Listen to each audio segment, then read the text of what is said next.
लालची ससुराल वालों को दिया बहू ने करारा जवाब। वंदना रसोई का काम से फ्री होकर मम्मी जी के कमरे की तरफ जा रही थी। सोने से पहले सुबह की तैयारी करके रखना चाहती थी। सुबह तो खुद के लिए भी ढंग से वक्त नहीं मिलता, ऊपर से ननद अचानक से शाम को अपने ससुराल में आ गई तो काम वैसे भी बढ़ गया। स्कूल जाने से पहले सुबह ढंग से थोड़ा बहुत काम कर जाए, इसके लिए पहले से तैयारी कर लेना बेहतर है। स्कूल में वार्षिक परीक्षा चल रही है तो छुट्टी लेना तो असंभव है। यही सोचकर मम्मी जी के कमरे की तरफ जा रही थी, पर कमरे के दरवाजे पर पहुंचकर उसके पैर खिटक गए।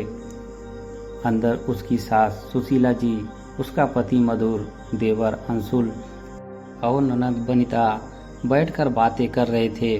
बार बार वंदना का नाम आ रहा था, इसीलिए वंदना ने बात सुनना ही उचित समझा। भैया, मैंने सुना है कि भाभी के मायके में उनके पापा ने प्रॉपर्टी बेची है और उसका अच्छा खासा पैसा भी आया है। खुद उनके पापा मम्मी कितने अच्छे फ्लैट में रहने गए हैं, साथ ही अपने बड़े भाई के बेटे को भी रख रखा है, तो भाभी को भी तो पैसे मिले ही होंगे।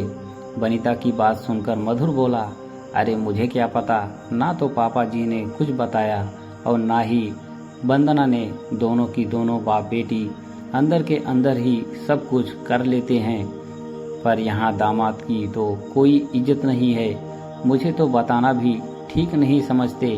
अरे भैया, तो पता करो ना, ऐसे थोड़ी ना काम चलेगा। आखिर कितने पैसे आए हैं पता होगा, तभी तो अपना बजट बना पाएंगे।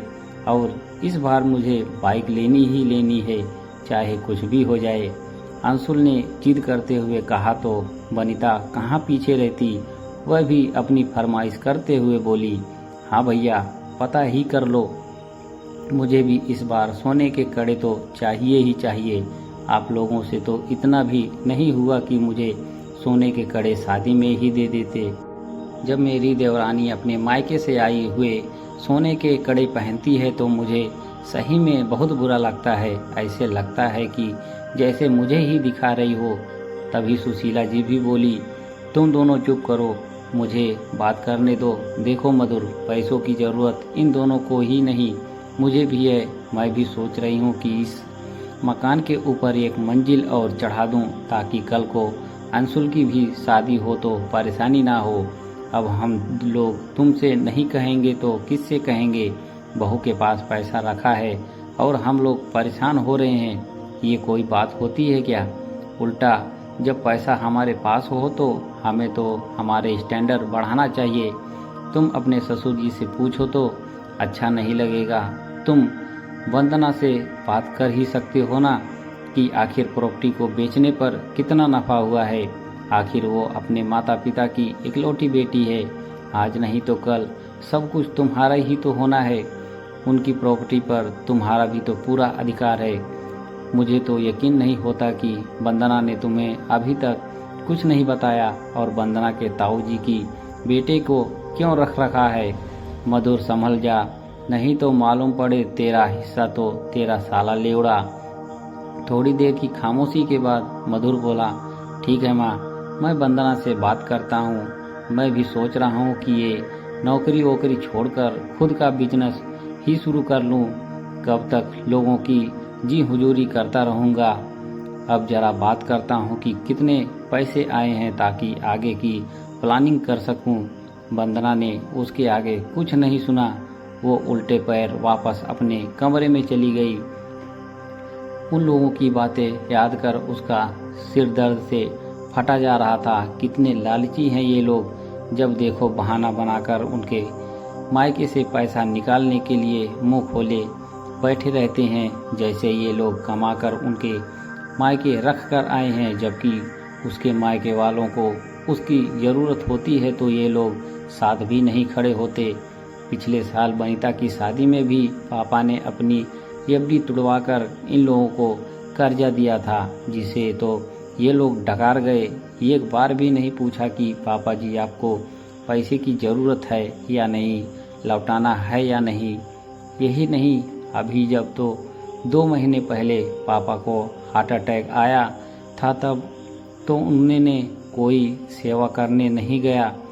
उनकी माँ की तो हिम्मत टूट चुकी थी। वंदना ही दौड़ भाग कर रही थी। बस उसके साथ उसके ताऊ जी का बेटा उदय ही खड़ा था।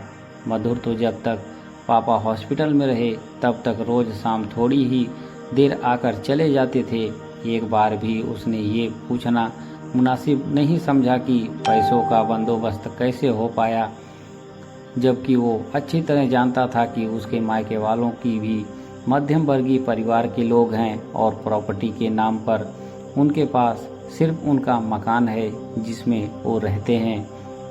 उस समय तो वंदना और उदय ने उधार लेकर पापा का इलाज कराया था, लेकिन पापा के इलाज होने के बाद पैसों को चुकाने के लिए अभी कुछ दिन पहले ही उन्होंने अपना मकान बेच दिया और बचे हुए पैसों में खुद के लिए फ्लैट लेकर उसमें रहने लगे। अब उसी बेचे हुए मकान के पैसे इन लोगों को नज़र आ रहे थे। खैर, थोड़ी देर बाद अचानक सुशीला जी की आवाज़ आई। बहू जरा कमरे में आना। तो वंदना समझ गई कि उससे पैसे निकालने की रूपरेखा तैयार कर ली गई है। अब उसे बुलाया जा रहा है। वो उठ करके सुशीला जी के कमरे में गई तो सुशीला जी की जगह मधुर ने कहा, वंदना, मैंने सुना है कि तुम्हारे पापा ने अपना मकान बेच दिया है और वो प्लॉट लेकर रह रहे हैं। साथ ही उदय को भी अपने साथ रख रखा है। हाँ, अभी कुछ दिन पहले ही बेचा है। आखिर कर्जा चुकाना था। उनका कौन सा बेटा बैठा हुआ है जो उनके कर्जे चुकाएगा या उनकी बीमारी का इलाज कराएगा। और रही बात उदय की, तो अभी पापा को अकेला नहीं छोड़ा जा सकता। हाँ, वो तो ठीक है, लेकिन कितने में बेचा? आखिर मैं दामाद हूँ। इतना हक तो मेरा भी बनता है कि मैं भी जानूँ कि पापा की प्रॉपर्टी बेच रहे या कहीं फ्लैट ले रहे हैं, इसके पास कुछ बचा है या नहीं। अरे हाँ, आप तो दामाद हैं, आपको तो हक है सब कुछ जानने का। चलिए मैं बता देती हूँ आपको। पापा के इलाज में काफ़ी पैसा खर्च हो गया था जो कर्जा लेकर के किया गया था। तो उस कर्जे को चुकाने के लिए उसके पास कुछ नहीं था, सिर्फ वो मकान था। इसीलिए उन्होंने उसे बेचा। पहले कर्जा चुकाया, बाद में खुद के रहने के लिए बंदोबस्त भी करना था, इसीलिए फ्लैट ले लिया। थोड़े बहुत पैसे बचे हैं जो मैंने उन्हीं के नाम से बैंक में डिपॉजिट कर दिए हैं। तुम्हें कुछ नहीं दिया। मैंने तो सुना है काफ़ी नफ़ा हुआ था। तुम तो बेटी हो ना उनकी। सुशीला जी ने बीच में ही कहा, अब क्या कर सकते हैं मम्मी जी, पैसा लेने का हक ही थोड़ा ना रखती है बेटियां। जिम्मेदारी भी कोई चीज़ होती है। जब अब जिम्मेदारी उधर निभा रहा है तो मैंने सोचा पैसे भी उसी को मिलने चाहिए। इसीलिए मैंने हक छोड़ दिया और पापा को कह दिया कि जो आपकी जिम्मेदारी निभाए ये फ्लैट उसी के नाम कर देना। कहकर वो अपने कमरे में जाने लगी तो मधुर ने कहा, अरे तुम ऐसा कैसे कर सकती हो? तुम्हें पता भी है वो उदय तुम्हारे बड़े पापा का बेटा लालच में तुम्हारे माँ पापा की सेवा कर रहा है। लालच में ही सही, कम से कम मेरे माँ और पापा की सेवा तो हो रही है। मुझे मेरे माँ पापा से कुछ नहीं चाहिए, क्योंकि मैं अपने दम पर कमाने का साहस रखती हूँ। कहकर वंदना अपने कमरे में चली गई और पीछे रह गए घर के बाकी सदस्य अपने टूटे हुए अरमानों के साथ।